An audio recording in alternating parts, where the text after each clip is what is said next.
Hello, hello, hello. Good day. Hope everyone is having a wonderful day today. Just wanted to go live to get some consistency again with the videos that I'm making online. Also to keep everyone sort of having the conversation on racial equity, having the conversation on diversity and equity and inclusion as we go through life during these very interesting times. A lot of people are talking about the Kyrie Irving situation, the Kanye West situation, and they all sort of are interconnected with DEI awareness, diversity, equity, and inclusion awareness. So instead of waiting for something to happen, waiting for there to be a new hot topic to discuss on social media or the mass news, I figure just to have the ongoing conversation so people can at least be aware of some stance of what we need to do to move forward in diversity, equity, and inclusion. So today, I want to talk a little bit. I don't have too much time to go deep into the history. I'll do that over time. But I wanted to do some introductory history of how we got here. A lot of people don't want to focus on the past. They say, you guys need to move forward. Speaking of African Americans, you guys need to move forward. Don't look back to slavery. We have progressed a lot as a nation, and we have. But it's very important. There's a quote on history that I want to read to you guys from Maya Angelou. It says, "History, despite its retching pain, cannot be unlived, but if faced with courage, need not to be lived again." So, in order to move forward with diversity, equity, and inclusion, a level playing field for all, a better future for all, we do have to take a look at the history to see how we got here. So, one of the key important factors of why history is so important is we're only seeing the results at this point. We're only seeing some of the consequences, some of the after effects from some structures and constructs that were created over time and from the beginning of the birth of this nation. So let's start here. Like I said, I'm pretty much freestyling. So let's start here. The financial inequities in the African American community, I mean, the stats are there, the numbers are there.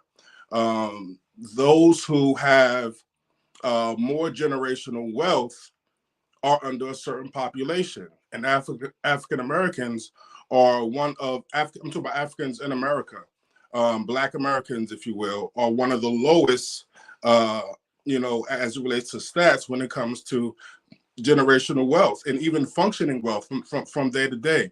So it would behoove those who are in the African American community to know how we got here, to know that we're not just cursed or we're not just perpetual underachievers.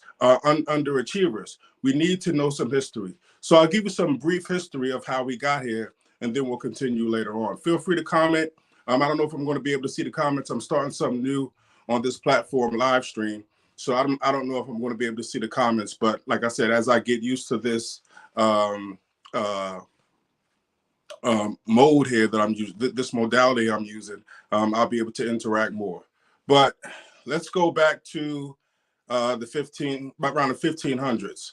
So and I went a little bit into this before with the takeoff video, but the Queen of England spoke to Sir Raleigh. Raleigh, North Carolina is named after him. Was talking to Sir Raleigh about how Spain and the French were moving towards North America to create more wealth and to gather more lands. A lot of people don't understand. People talk about the Queen of England and Prince William, and a lot of focus is on the UK and England because North America is an extension of the UK. And if you look, the UK is a small little speck of an island compared to North America. So folks from the UK, they recruited some explorers, from the UK to come to North America to expand the lands. So one of the first settlements was Roanoke Island, and that's in North Carolina. That didn't gain a lot of traction, so they call that the Lost Colony. They dropped off, a few settlers, so to speak, and when they went back to get more supplies and went back to Roanoke Island, those settlers were gone. They kind of assimilated into the Native Americans. Some got sick or were starved and didn't make it. But the first settlement was Jamestown. The first permanent settlement was Jamestown, Virginia. And in Jamestown, Virginia, they were able to create some wealth and some traction farming cash crops. Again, the cash crops were tobacco, cotton, and sugar, right?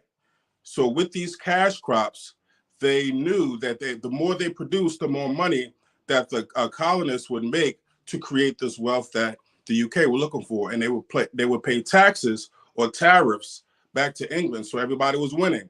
England was winning because they were getting kickbacks from the colonists, and the colonists were winning because they were making money. All right, so it was a win-win. So in order to get more workers, excuse me, y'all.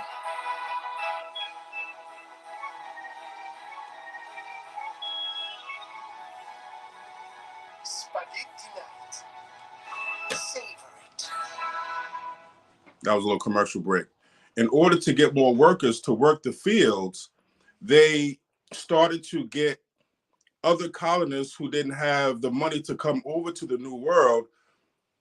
They would finance them to come over to the New World, but they would have to work for those who paid for them for about 3 to 5 years. They were called indentured servants. Basically, you get free labor for a colonist, for somebody from England to come over and work the fields for a certain amount of time. So when you have someone under a contract to get basically free labor for a certain amount of time, you're going to, over time, they started doing what they can to either make that time longer or to, they had basically subpar living conditions. So before the time was up, and sometimes in these contracts, when the time was up, they would have to give them land to farm. That was part of the agreement. So in order to avoid fulfilling that agreement, they would give them subpar conditions, hoping that they work just long enough, and then they will pass away because they don't have the conditions that they need to sustain. Or they would find ways to add time on to the indenture. So over time, it became some shady practices to keep this free labor going on. During this time, there were Native American indentured servants. There were, of course, English or European indentured servants. And then the Portuguese were already dealing in the slave trade. Mind you, slavery happened way before the transatlantic slave trade. Slavery existed in Africa because when they would have tribal wars, prisoners of war became slaves within Africa.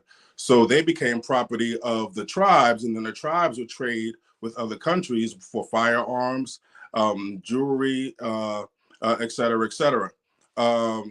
Spices, it was all a trade. So if a tribal chief had, about 10 prisoners of war, they would trade those prisoners of war for, let's say, 10 rifles or 20 cannons or something like that.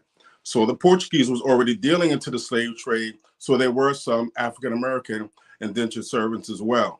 And I'm quite sure that there were some Africans who just lived in England and also came over as an indentured servant. So long story short, the indentured servants were diverse. They were, like I said, they were European, they were African American, and they were Native American.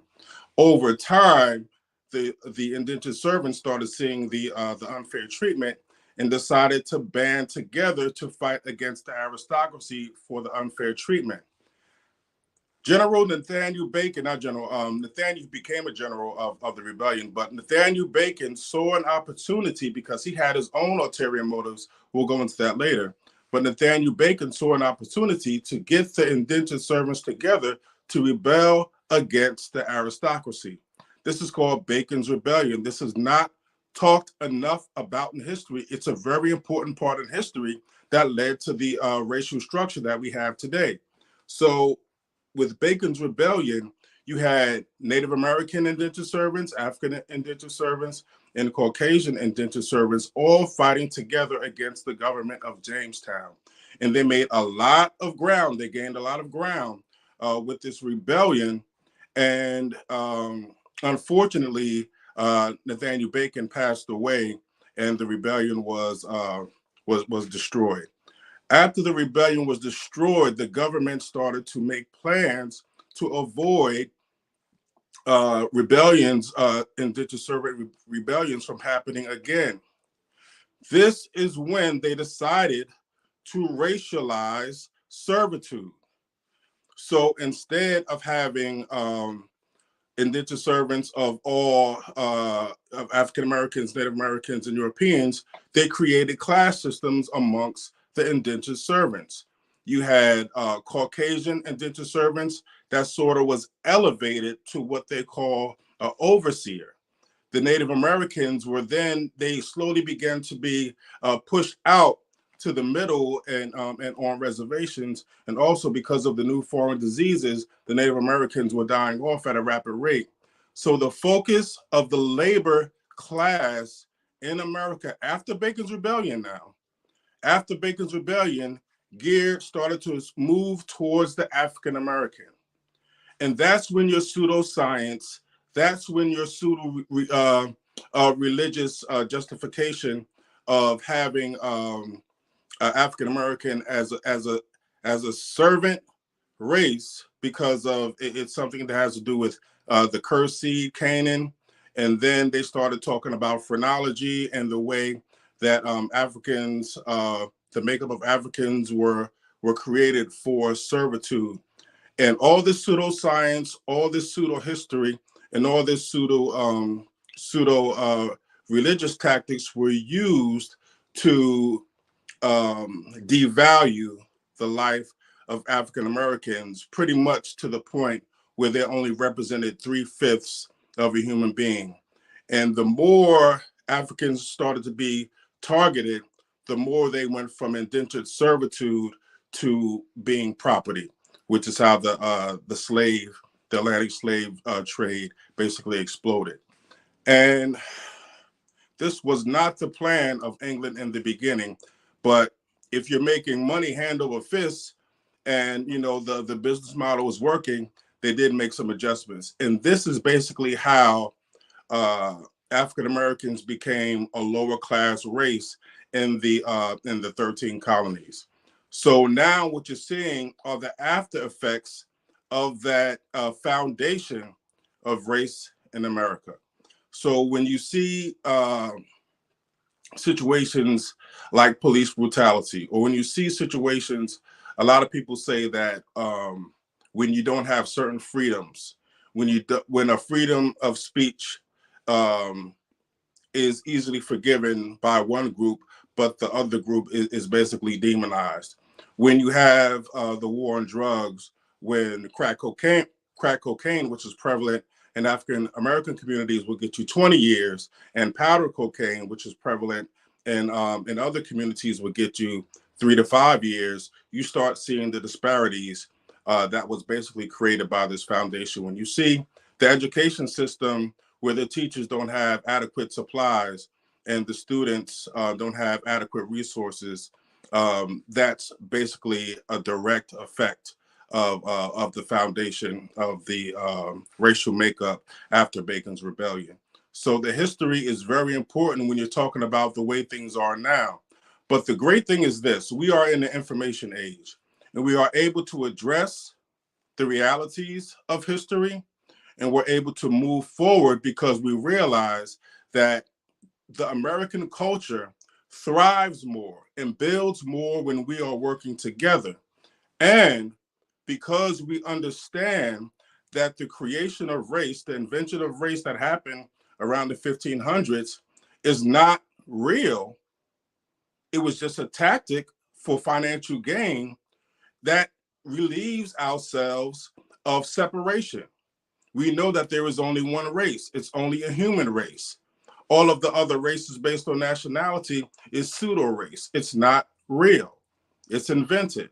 So once we know that we could begin to re-educate ourselves, to love one another based on the character of each individual, and try to get away from some of the stereotypes, try to get away from some of the prejudices, prejudgment, and discrimination. So when you see African Americans trying to gather some information about their history, and when people say, well, we're all together, we're not only African Americans, but we're also a part of the Hebrew community.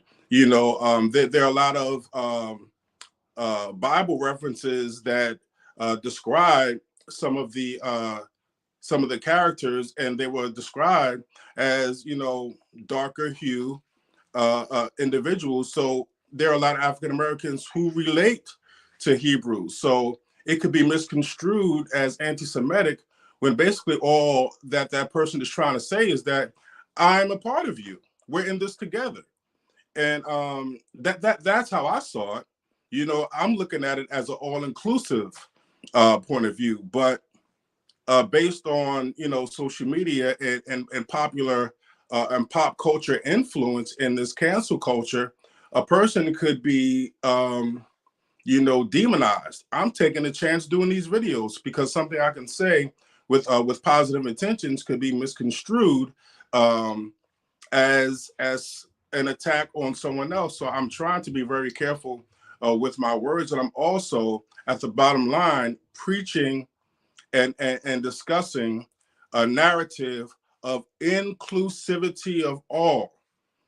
So a lot of people think history is boring, and I don't have time to focus on the past. I'm trying to deal with what's happening now. My personality type, I did my Myers-Briggs personality type. I'm the mediator. I am a mediator by nature. So I have been called to do what I can to hopefully help the nation find common ground so that we could all work together to move this nation forward. So we could all work together to have equal resources for everyone, and have equal information for everyone, especially when it comes to social economic development. So Bacon's Rebellion was a key factor in creating that separation. And the important thing that we need to do now is educate ourselves so that we're helping each other and lifting each other up, as opposed to breaking each other down and separating us. And statistics show that organizations thrive more, they're more productive, the morale is higher. If you're a for-profit, your bottom line is higher, you retain more employees, it's a better a structure, a corporate structure, and you have more profit, and more, and a higher reputation in the community, and people are more geared towards your company, to work for your company and to patronize your company. So that's all in effects. Diversity brings forth social economic well-being for your company and for yourself personally.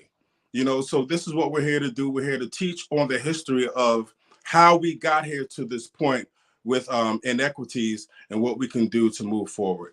All right, I'll stop there. And hopefully you'll get some piece of information in this post, and I'll talk to you guys soon. Take care.